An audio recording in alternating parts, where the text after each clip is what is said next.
Hey everybody, hope you're doing well. Welcome to another episode of the Table Podcast. I am Nick Hand, and hey, I hope you're taking care of yourself out there. Life can be a little bit crazy, so do that. Take care of yourself. If you've been enjoying the podcast, tell your friends, like, rate, subscribe, review, all those good things that we do. You know, spread the word and get people listening. Today is going to be honestly, one of the most mind-blowing conversations. Incredible talk with Samuel Rodriguez. Does so many different things, from being a movie producer, civil rights activist. He's an incredible preacher. He has a new book out, in fact, called You Are Next. You can check it out. If you want more information on Pastor Samuel Rodriguez, you can check him out on his website, pastorsam.com. This conversation transcends, though, the context of spirituality and religion and all that kind of stuff. We actually spend a lot of time talking politics and policy and different things like that. So prepare to have your mind blown. It's going to be a great conversation, no matter where you come from, no matter what your background is, no matter what your faith is, your belief system that you subscribe to. There is something for everybody to learn from this conversation, and I hope you enjoy it. Ladies and gentlemen, without further ado, Samuel Rodriguez. First the barricade, now the table.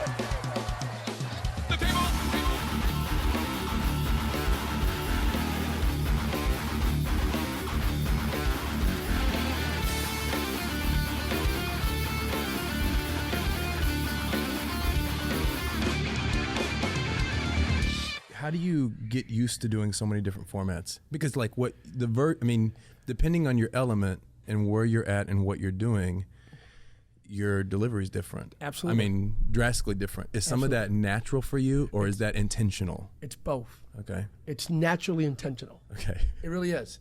So you read your audience. Yeah.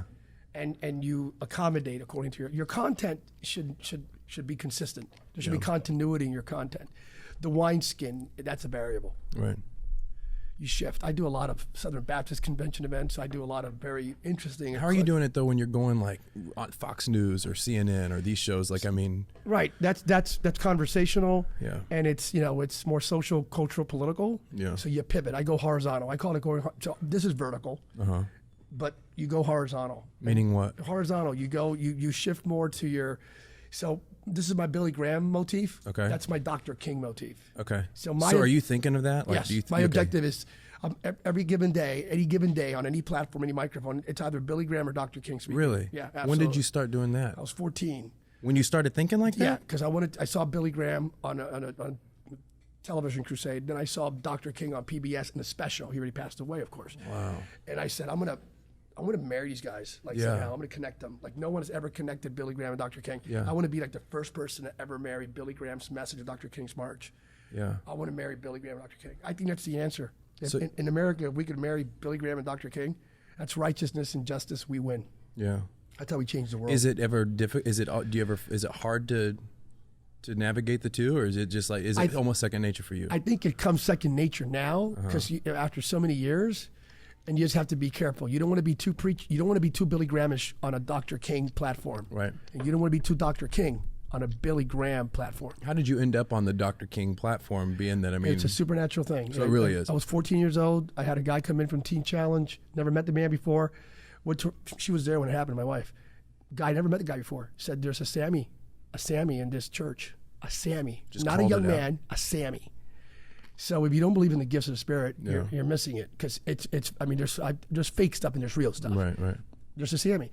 And then he starts reading my mail and laid out my entire destiny. When you're 14 and God begins to tell you you're going to pray over presidents, and I'm going to be connected to the most influential people on the planet, crazy. So did you almost, like all this stuff, I mean, you were at the inauguration, all things like that. Were you expecting these things along the way? I mean, I was expecting them to happen. Yeah. I had a sense of you will never receive what you don't have an expectation for.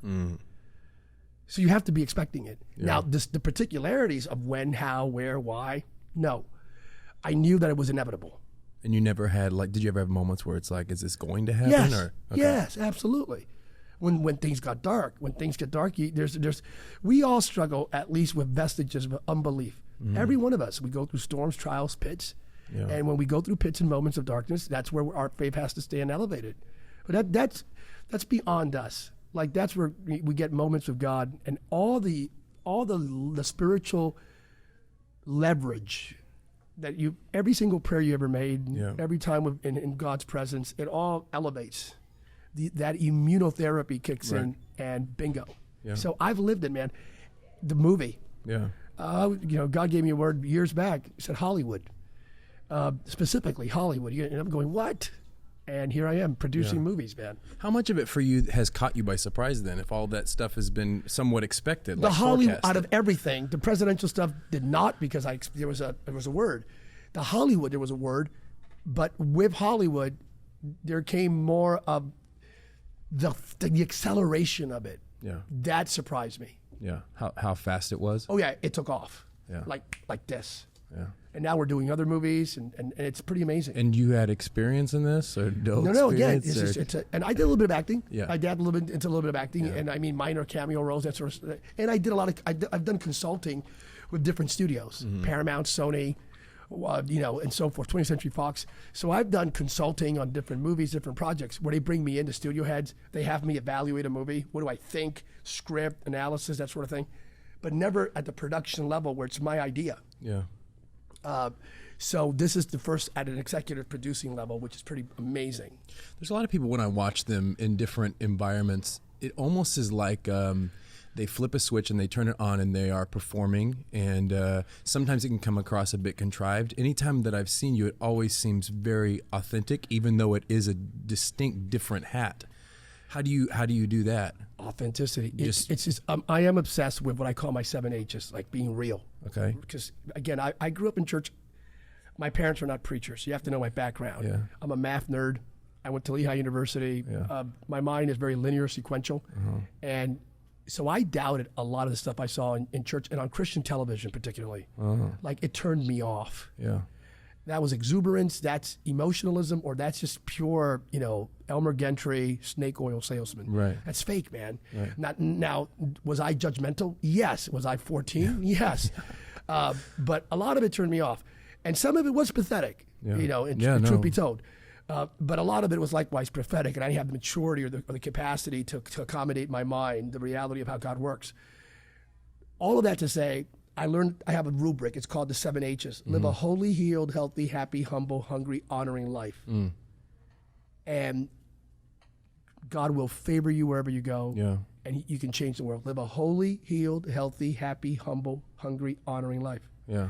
My 7 H's. I live them out every single year. So every single day. I would imagine that is easier said than done, right? I mean, do you feel the pressure because we live in that world, the pressure to, if you're going to be a preacher, run in the preacher lane. If you're going to be like that pressure that you have to fit a mold, how do you live? Don't fit the mold. Why not create one? Does it never bother you?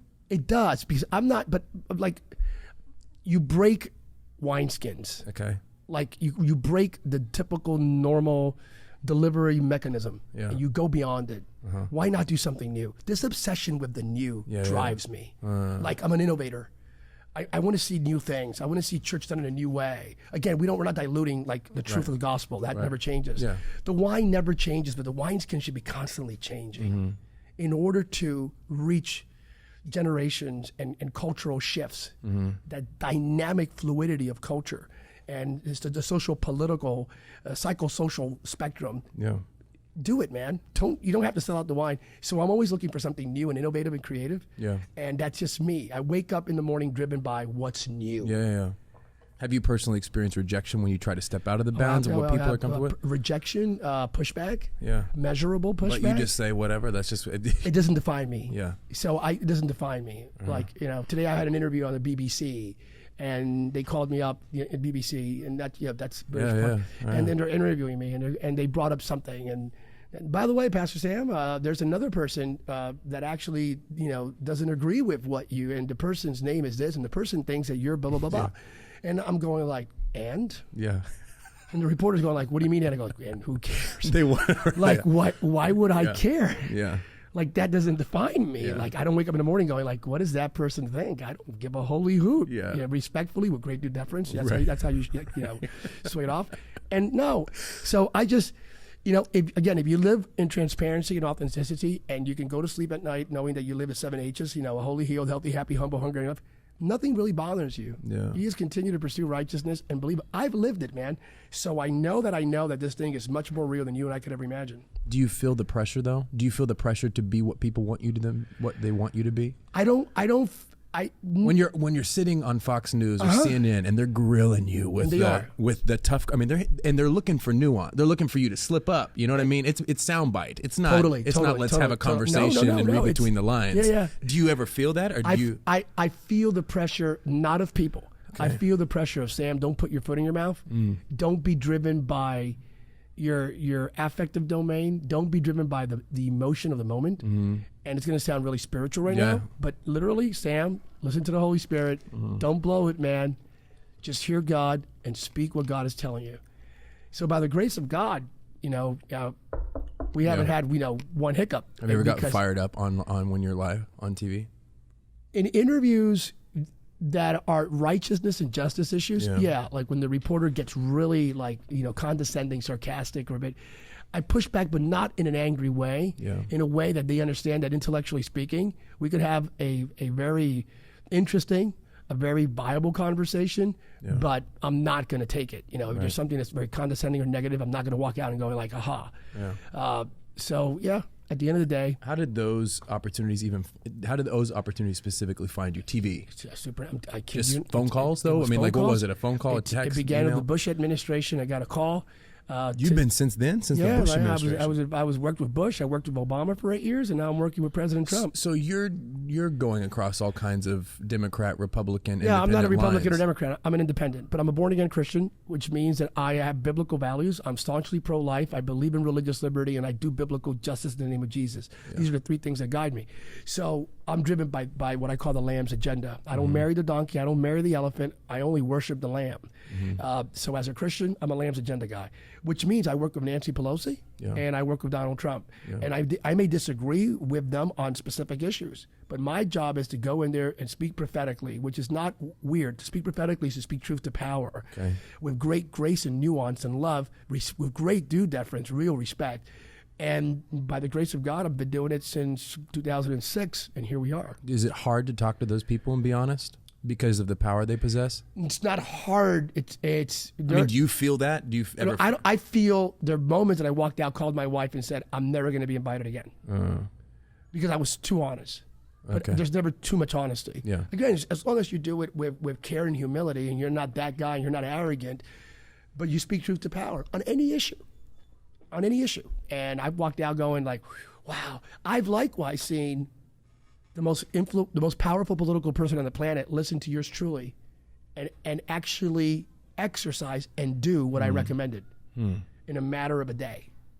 Because sometimes when you to me, that's crazy. Yeah, well, and it's bizarre. That puts the fear of God in me. Yeah. That it could never be my agenda. It could never be me.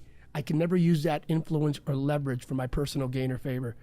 I know that the Lord giveth, the Lord taketh away. It sounds old school, but it's the word. So if I blow it, if I go in there with my arrogance and my agenda, if I'm fake, man, God will shut the door in my face. Yeah. That I know for certain. Yeah. So I walk in here with God. I don't want to blow this. I want to do your will. And it's pretty amazing. It's humbling. It's not, and that is definitely a thing people struggle with. You come to the table because you're authentic in yourself, but then sometimes there's that pressure to be what everybody else in the room, wants you to be. I've been there, and the pressure is there. You just can't surrender. So how do you practically though not surrender? How do you say okay? Because in the moment, and there've been moments. Never You are what you tolerate. Today's complacency is tomorrow's captivity. Don't be complacent. Never sacrifice truth on the altar of political expediency. Ever, ever, ever, ever. Yeah. There's no such thing as comfortable Christianity. What do you mean? Go back. What do you mean by that? Never sacrifice truth. Yeah, there are moments. There are tons of moments, especially in the political media realm. Yeah.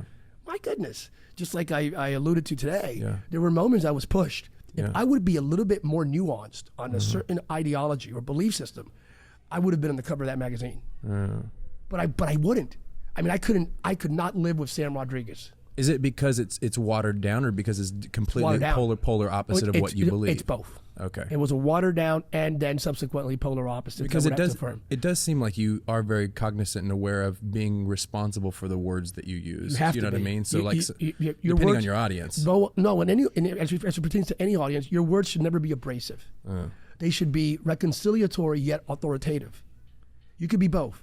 Okay. You could speak truth to power in a very authoritative manner that has a reconciliatory outcome. Okay. And I definitely do mince my words.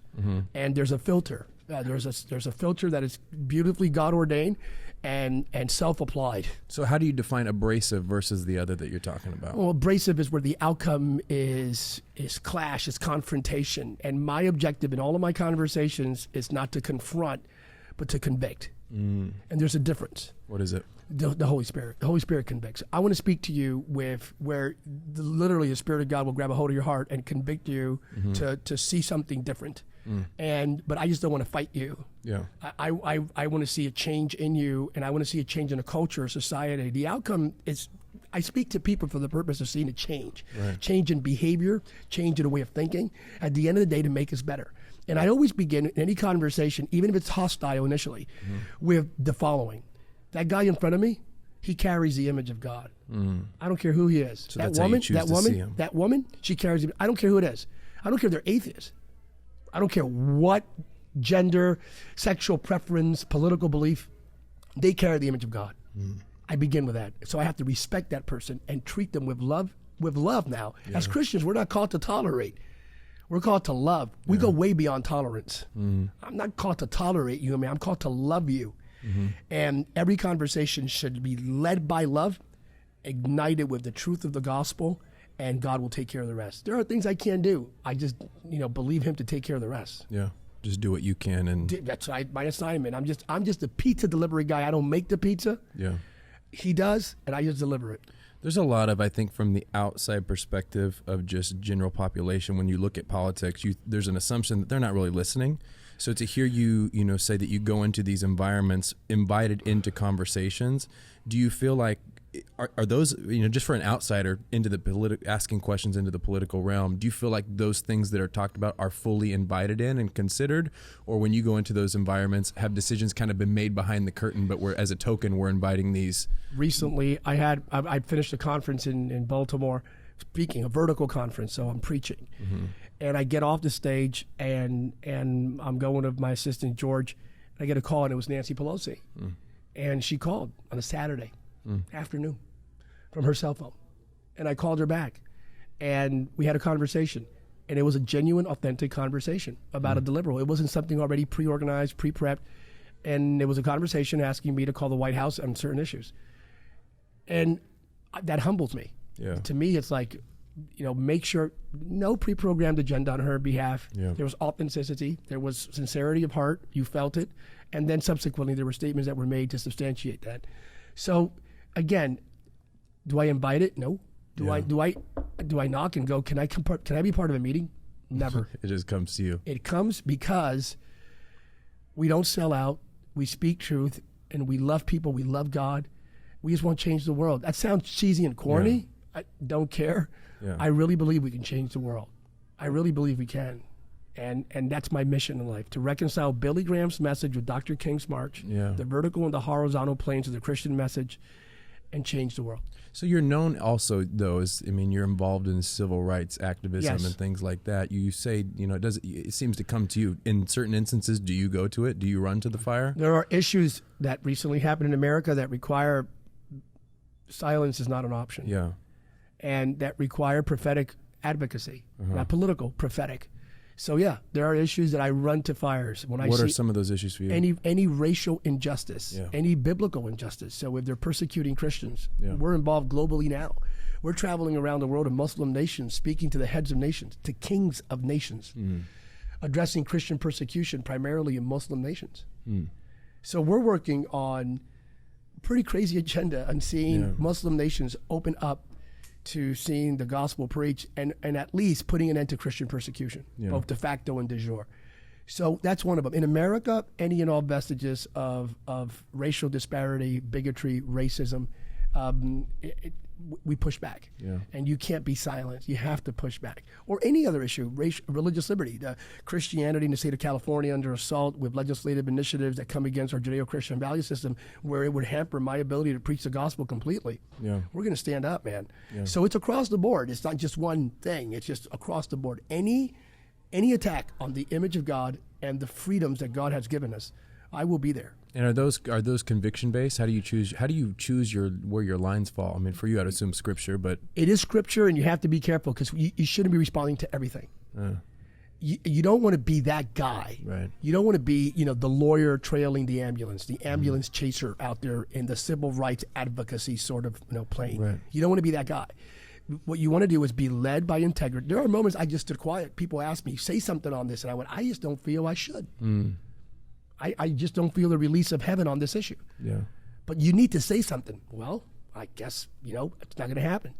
So you really have to be really fully listening to God.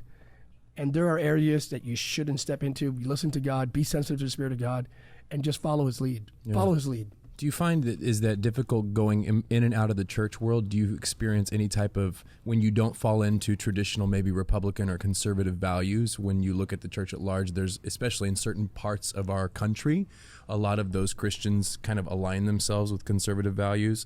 Do you, even though you say you kind of go outside of the lines of those, or you're independent, you don't necessarily. I'm independent, but I am biblically conservative. Okay. I am committed to biblical orthodoxy, which is biblical traditional conservative theology. So I'm a straight up, Christ is the only way. Yeah. Christ died, resurrected. It's the fundamental truths. It's the Nicene Creed. I adhere to it, sign off on it, 125%. So on other values that are not germane to Scripture, I have my biblical worldview. Again, I am staunchly pro-life. Yeah. I mean 125%. Right. And that drives me. And that bothers some of my Christian friends because they say, why do you make life your number one issue? Because it is. Mm-hmm. Because Christ came to give us life and life abundantly, John 10:10. And just, I want to see abortion come to an end in my generation. At the same time, I'm not that guy that's out there judging women, hating women. God forbid. Quite the opposite. We just want to, we want to help out the mom. These are critical decisions, and even the moms who have had abortions or the women who have had abortions, don't judge them. You weren't there. You don't know what they went through. Right. You don't know the circumstance. So I can be both compassionate and convicted, and religious liberty and biblical justice. So, I by the grace of God, I'm able to speak to a completely conservative audience in Alabama, which I just did last week. Really? 100%. How did that go? Amazing, because really? they connect with me on the Word of God, the centrality of Christ, biblical orthodoxy, and then I can jump to another audience. How about this? A purely African American audience that votes about 92% Democrat, and the same outcome. They respect different content. Same content, identical content. Oh, wow. And because they understand Billy Graham, Dr. King. They get it. The fact that I'm independent, the fact that I'm committed to Billy Graham's message and Dr. King's march, and the fact that I've done it that I've been in some sort of advisory capacity with 3 presidents. Yeah. So so it's Bush, Obama for 8 years, and I disagreed with them. Yeah. And now President Trump. So all of them in different ways. There's different things that you. Yeah, no, absolutely. There are things with each of them that I've done more than others. There are some, more than others, but I disagree with them. But with all 3 of them, I can say explicitly that I respect and love them. All three. Yeah. And again, like the First Lady, Michelle Obama, I think she was amazing. Yeah. Great. Right, yeah. I had great exchanges with her. I was part of her wellness program, and Let's Move. That was the name of the program, the campaign. And what an amazing, brilliant woman. And just, and again, I disagreed with President Obama on so many issues. Yeah. But love them. Are you friends with these guys? Like, I can't see that would be awkward for me to say I'm friends, because then it would require that we go golfing, I play basketball, that we get Starbucks together. Are you a golfer? No, I can't. I'm a caddy. Okay. I'm an anointed caddy. So that would be awkward to say friends, but it's it's just, I love these guys. When I did the inauguration for Trump, one of my highlights was, if you look at it on YouTube, I'm going back to my seat. I broke protocol. So Trump is to my left, President Trump, president-elect at that moment. Intentionally you did? No. So I'm supposed to, there's a protocol. You actually get a protocol sheet. Okay. You speak, you turn around, you don't greet anyone, you don't talk to anyone, you go back to your seat. And I'm right there, I'm here, the Obamas, the Clintons, and I was hiding behind the bushes. Sorry. I had to go there. I was hiding behind the bushes. True story, though. Watch the picture. I'm literally behind a George and Laura Bush. So I'm hiding behind the bushes, gosh. but I broke protocol because President Obama extended his hand and pulled me in. I hugged him. I lost it, dude. I lost it. That's the moment. My eyes swelled up. I don't cry. I mean, when the Yankees lost in 2001 against the Diamondbacks, that's besides that. But other than that, so what made you emotional? For 8 years, I was connected to, and I was a part of the fatherhood task force. I would go in there and speak on immigration, religious liberty issues, and just the fact that the president who's exiting, took his time to stand up in the middle of the inauguration to reach out to me, brought me in and gave me a hug and said, "Sam, I'm so proud of you." Wow. Lost it. Yeah. And then the First Lady, Michelle, grabbed me from behind. That's why, look, and there are people in your audience who may go like, "Oh, man, he's got..." Yeah. I love people. Yeah. Even when I disagree with them on certain issues, why can't we see the image of God and go beyond the hate and just go like, "Hey, man, I value you. I disagree with you politically on this issue, but I recognize the fact that you're creating the image of God." Yeah. And that's the way I see them. And, with George W., God bless him, he's a jokester. And he looked at me and said, "Sam, you've lost weight. You look great, man." And with President Trump, it's a different dynamic and a different relationship. And I'm there by the grace of God. 1 Corinthians 15:10. I get that. Yeah. And if I blow it and I think it's me, the moment I think this is Sam Rodriguez and it's me, I'm going to lose it. So you're very aware of that. Oh, my God, every day. Every day I wake up knowing everything I experience is exclusively by the grace of God. It's all 1 Corinthians 15:10. By the grace of God, I am what I am. Absolutely. So have you worked, if a lot of it's by the grace of God and unexpected, what have you worked for on the other side? You have to prep, see, because you can't ask God for a car if you don't have a driver's license. Mm-hmm. So you have to meet God halfway. So educationally speaking, in my reading, in my discipline, in my prayer life, in my integrity, in my pursuit of righteousness, in the way I treat my staff, my family, my life, I want to make sure my private and my public life have continuity. Yeah. So I want my children and my children's children to say, "Dad is actually holier privately than he is publicly." So I work on that. I work on looking more like Jesus, loving more like Jesus, forgiving more like Jesus, healing more like Jesus. Yeah. Being real. Right. Like the real you. That authentic thing. I'm obsessed with authenticity and transparency. Yeah. Is that hard? I guess I think about issues like immigration, right? Yeah, I mean, that's something that you kind of have to.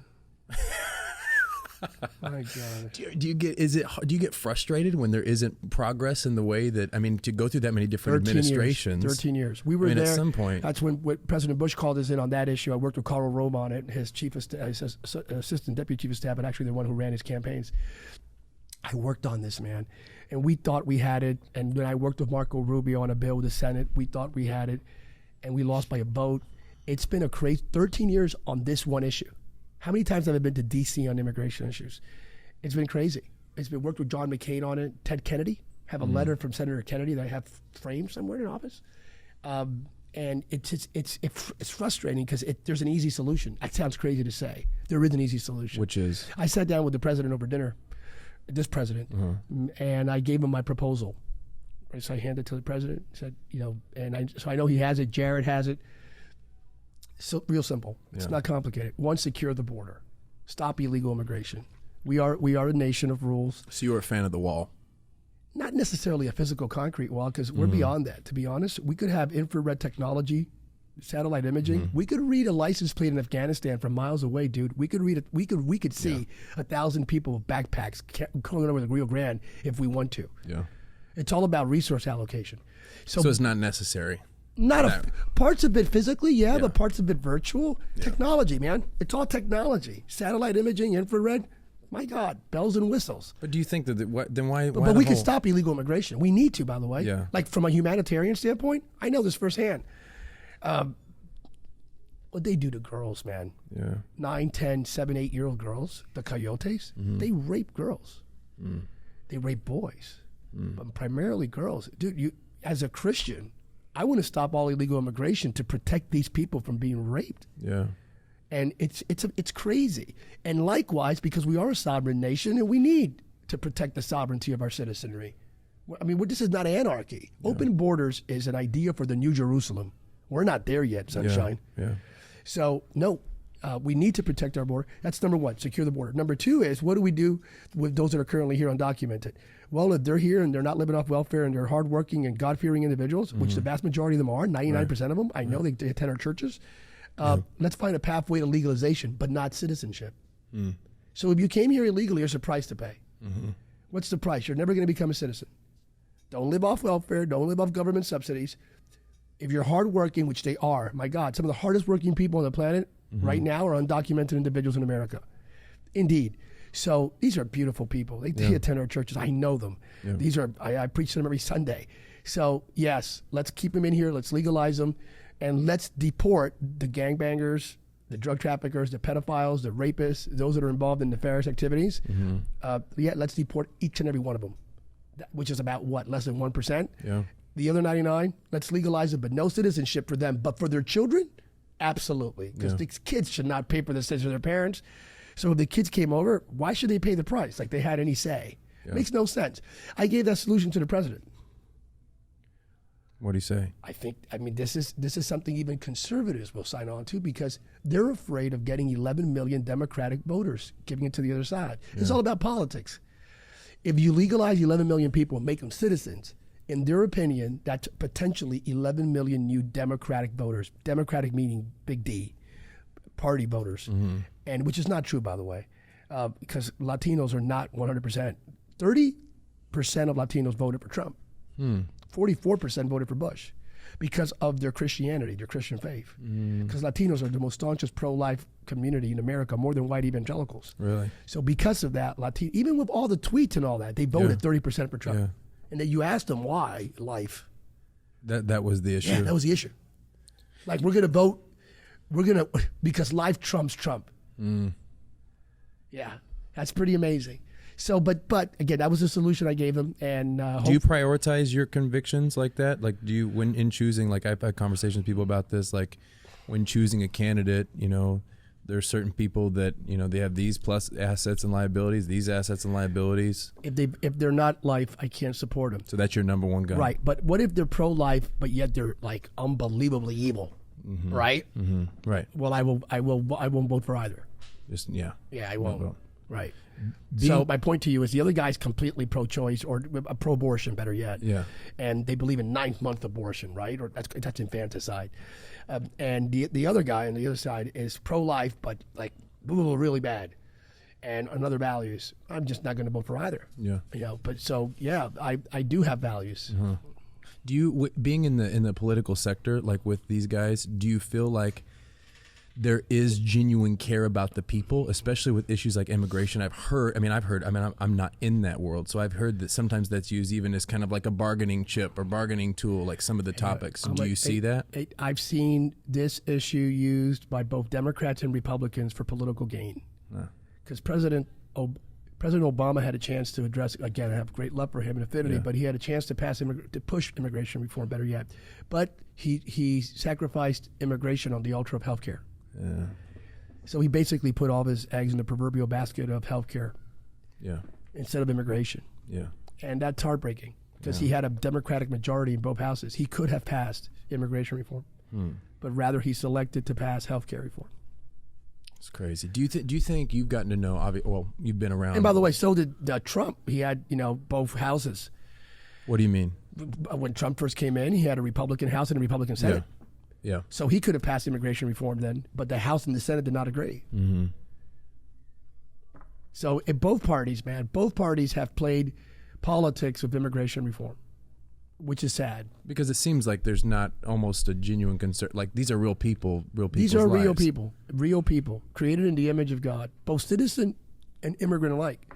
And it's a tough issue. Again, I don't want people coming here illegally. Is some of it an issue of dehumanization of, rhetorically, there is some rhetoric, as we saw in El Paso. There is rhetoric that exacerbates and activates the venom of bigotry in certain individuals who do not have the mental capacity to manage things well. Yeah. So it triggers something. Yeah. Words matter. Right. So we have to be careful across the board. I'm not just speaking about one branch of government. That's the executive branch and the legislative branch. We have to be careful across the board. Both branches have failed miserably and having a mature conversation on the subject matter of immigration without the hyperbole and the rhetoric that just exacerbates negativity and darkness. Yeah. I know, obviously, the ideas of racism and things like that, especially in some of these shootings, obviously come back full circle. Breaks my heart. Breaks my heart. And when that guy walked into Walmart and the manifesto, if it's proven to be his and it looks like it is, and just say, the Hispanic invasion and all that. Yeah. What, are you kidding me? Yeah. What is a Hispanic invasion, by the way? Like, what is that? Like, seriously speaking, like, what does that mean? Yeah. America's becoming too What does that mean? We're not even a race, dude. Yeah. We're not, like, there's white Latinos, there's black Latinos, there's brown Latinos, there's Asian-looking Latinos. I have no idea what that means. Seriously speaking, it's just, again, it's like it's cognitive myopia. Yeah. But, yeah. Where do you stand on issues like that, like with the gun control thing? And, I mean, is it kind of... I'm a Second Amendment guy as it pertains to... I understand historically why we have a Second Amendment, and it's not to go hunting. It's not. We have a Second Amendment because we... So it's not to go hunting, because some people like to use that as their need. No, it isn't. They need their guns. We have historical Second Amendment, which is a firewall against secular tyranny. The Founding Fathers said, keep your guns, because if government ever tries to take away your rights, your God-given rights, you have an ability to fight back. The reason we have guns? Oh, absolutely. The reason we have guns is to protect ourselves. Who should protect your kids? An intruder comes in. Who is primarily responsible? It's either you or government. And it should be you. It should be mom, dad. We have the power and the obligation to protect our families from outside intrusion. And if government would have the audacity of coming in and say, we're going to take away your rights of freedom of speech, freedom of religion, freedom of assembly, secular tyranny. What if a Hitler ever arises? What can protect us against a Stalin and a Hitler and a Chavez and a Castro? The fact that Americans are armed to the hilt will secure the fact that an Adolf Hitler, a Lenin, a Stalin, a Castro will never, ever, ever lead America. It's a firewall against secular totalitarianism. That's why we have guns, to protect ourselves from any intruder, even if it is under the vestige of trying to revoke or take away our rights. Right. So that's the reality of why we have guns. That being said, you're pro gun control. That being said, man, I mean, you're kidding me. Why? Yeah, people with mental incapacitation or mental handicaps, meaning they have illness, depression, and whatever it may be that is chronic, measurable, spousal abuse. If you're involved in domestic abuse, if you smack around your wife, you should lose your right to have a gun. Yeah. Absolutely. So I do believe in the whole red flag component and strong vetting. And I'm even in support of private to private sales. Yeah, there should be a vetting process there. Right. I agree with all that. All of these are practical things that we can do, that we should do, that are bipartisan indeed. Whether or not we should, ban assault weapons like we did from, I believe, 1994 to 2004, 1996 to 2004. I don't know. Because I'm a Second Amendment guy as it pertains to making sure I have the right to defend my family, and I'm not going to just wait for 20 minutes for the cops to come in. Yeah. I don't know. So you may be pro assault weapons of. I don't know. I haven't crossed that Jordan. But again, what do we need to protect our families? What capacity? What magazine capacity? What? That's a different question. Yeah. But the right to bear arms is a sacred trust embedded in our founding documents that cannot be taken away or watered down or diluted. I heard you talk something tonight that I hadn't heard before, because there's a lot of conversation, like when you look at our world now and these things happening, like it's never been this dark before. And you even like mass shootings and things like that. Crazy. You were talking about how we've experienced things like this before. We have. Talk about that a little bit. But because of social media platforms and media as it pertains to just occupying oxygen in the space of information dissemination, we get it now. Back in the 1900s, there was anarchist movement. Absolutely. There were, yeah, indeed. And then in the 1960s, the riots. Are you kidding me? Yeah. Yeah, sure. There have been mass shootings before. We've been down this road before. Yeah. There have been great moments of unbridled darkness that, by the grace of God, an awakening took place and pushed back. And that's occurred on a number of occasions, and here we are again. So I really do believe what we shared today it's inevitable. We're about to see an awakening like we've never seen before. Do you think some of this, though, is just, media, social media is just giving a louder voice to stuff that's already been pre-existing? Social media exacerbates, elevates. There's a lot of hype. We live in a world of hype. I alluded to that in the sermon. There's a lot of hype out there. It's all about the biggest noise. Who can be louder? It's a loud world, dude.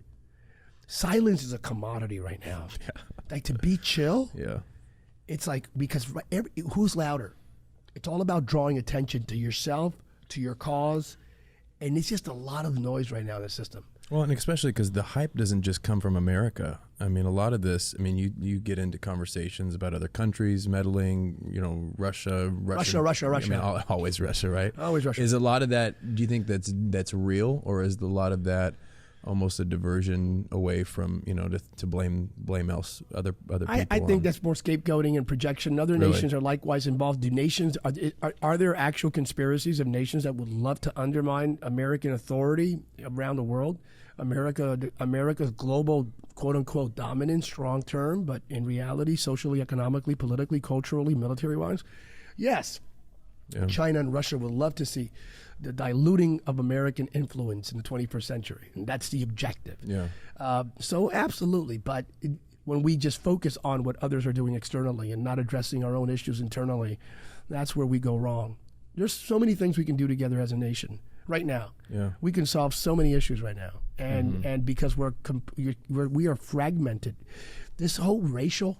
Yeah. We're fragmented by race and sexuality. Listen, we've created idols out of the color of someone's skin and out of someone's sexual preference or someone's biological, physiological, or sexual identity motif. At the end of the day, though, we're actually creating idols. What do you mean by that? My God, these are the most important things in the world now. Oh, we pedestal it. It's race and sex and all the vestiges and lanes having to do with sex. Why are we obsessed with race and sex? Does that become a distraction? It's a disruption. It's a disruption to doing the common good together as a nation. What defines you as a human being? It's the fact that you have a nefesh, you have a soul, you have God-ordained purpose and destiny, and you're created in the image of God. We need to stop creating idols out of sexuality and race and just see you as a fellow human being, child of God. I don't wake up in the morning obsessed with what color am I. Yeah. I'm not driven by the color of my skin, my ethnicity, my language. I'm driven by God-ordained purpose and love and grace. What causes people to be obsessed with those things?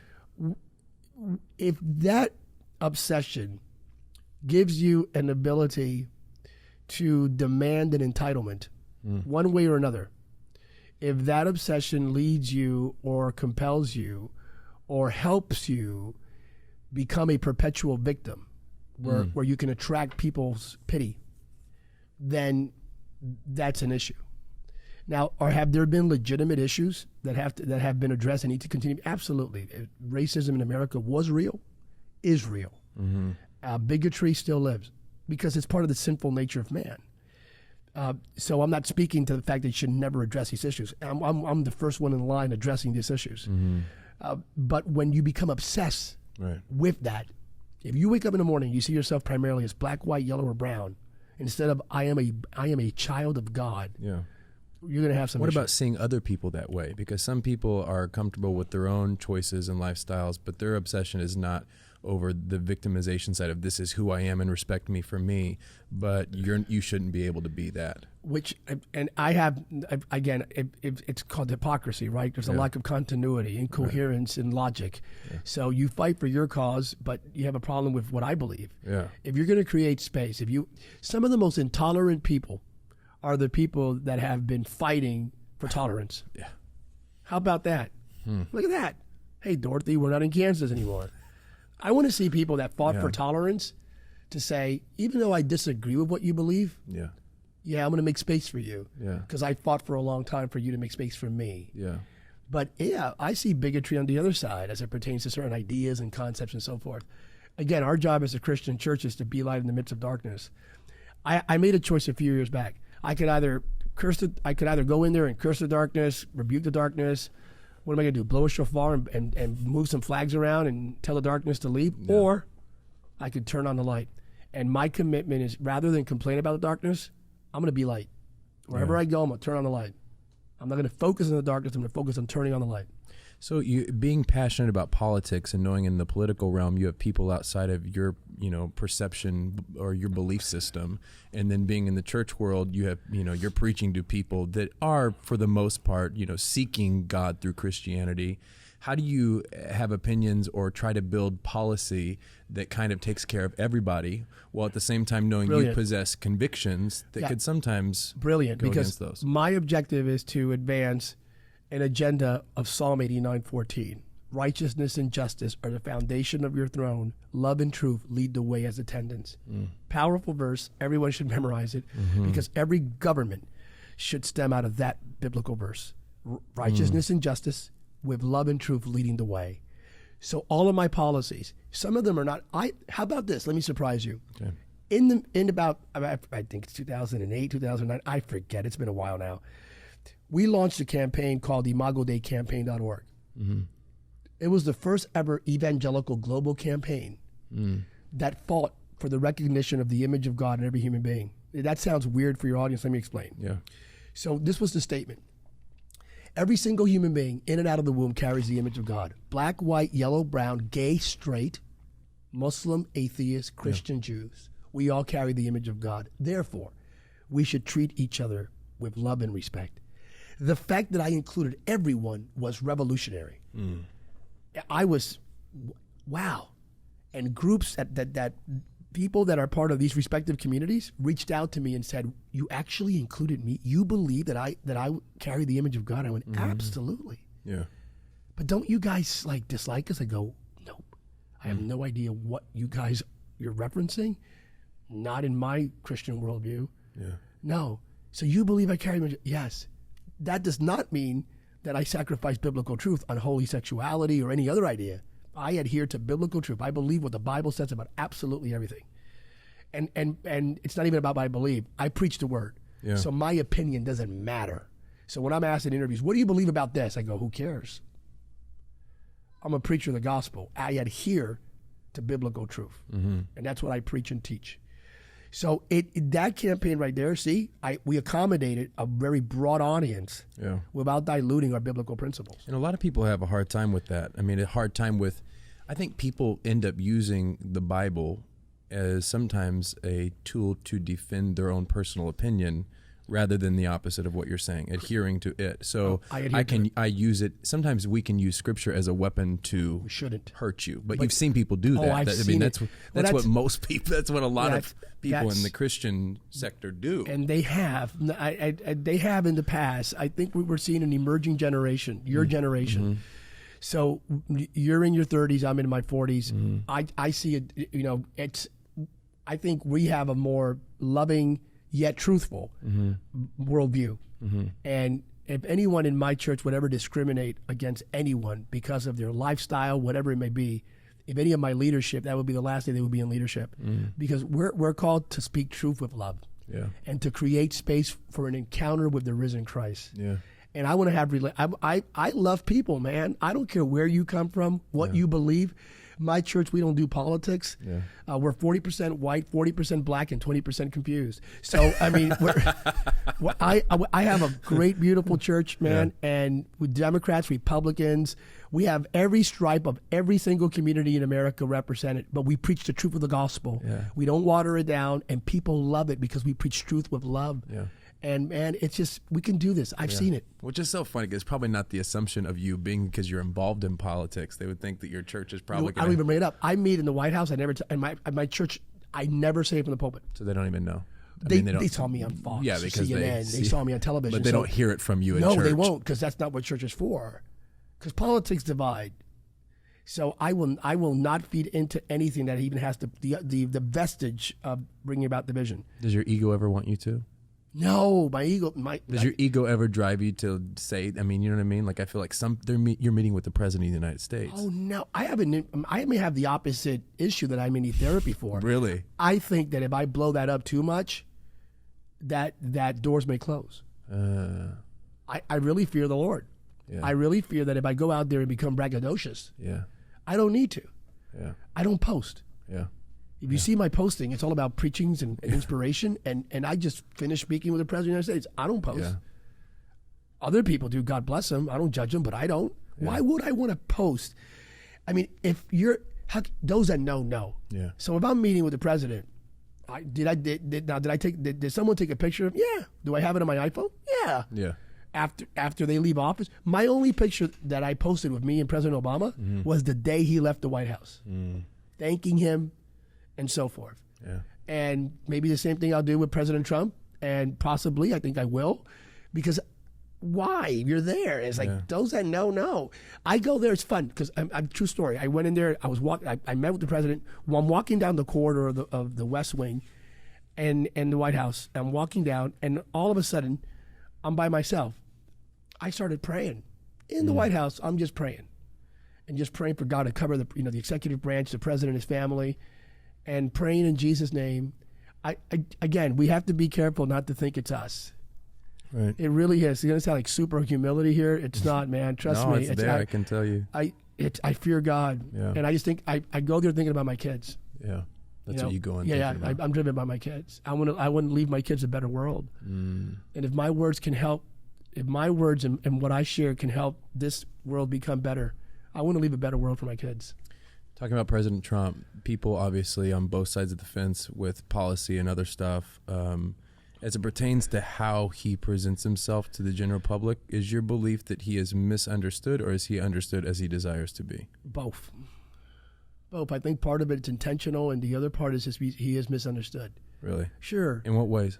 Well, I mean, I don't sign off on absolutely everything that he says, or his rhetoric, or his tweets, or his policies have been pretty remarkable, to be very forthright, as it pertains in a very positive light. Unbelievable. His economic policies. What? Second to none. Yeah. And as it pertains to our Judeo-Christian value system, this president has done more to save lives as it pertains to abortion than any other president since 1973. And religious liberty, there was an assault on religious liberty, and if not for this president, you and I would have a difficult time preaching the gospel of Christ. That's not hyperbole. That's a matter of fact. I know that firsthand. And ending Christian persecution. I mean, there are areas that you just want to say, thank you, Mr. President. Absolutely. Yeah. There are areas that I do disagree with the president on, respectfully, and there are times that I do not prefer some of his tweets. Yeah. No. Does he know that that's? I mean, obviously he knows. I believe he knows. I believe he's cognizant of the fact. At the same time, I mean, I'm a little bit torn. Yeah. Because I've been with him, and I've heard him say some amazing things about the immigrant community.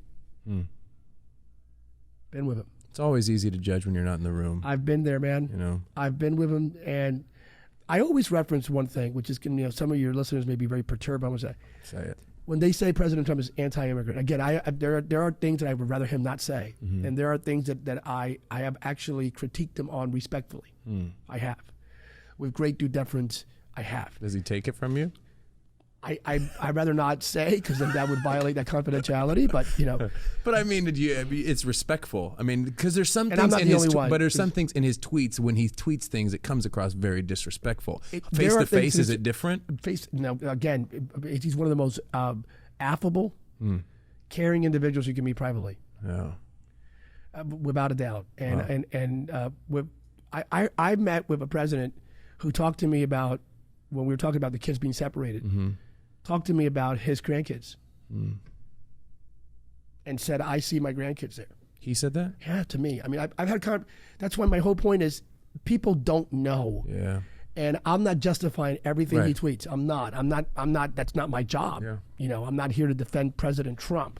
Again, there are areas where I've disagreed with him. Likewise, there are areas I defended President Obama, and areas where I critiqued him heavily because I thought his policies did not line up with what's best for the nation. But if we can create some space and give people room to grow and develop and not be so judgmental, I just think right now things are so uber polarized. Yeah. And I would love to see every American praying for our president. Yeah. Just like we should have prayed for Obama. I had issues when people would critique Obama and call him names. Yeah. You could critique him on policy and so forth. But to label him one way or another, I had issues with that. Yeah. And with Bush, my God, one of the nicest people on the planet you could ever meet. And boy, is he ever funny. Yeah, I bet. Amazing. And so I sound corny here. Yeah.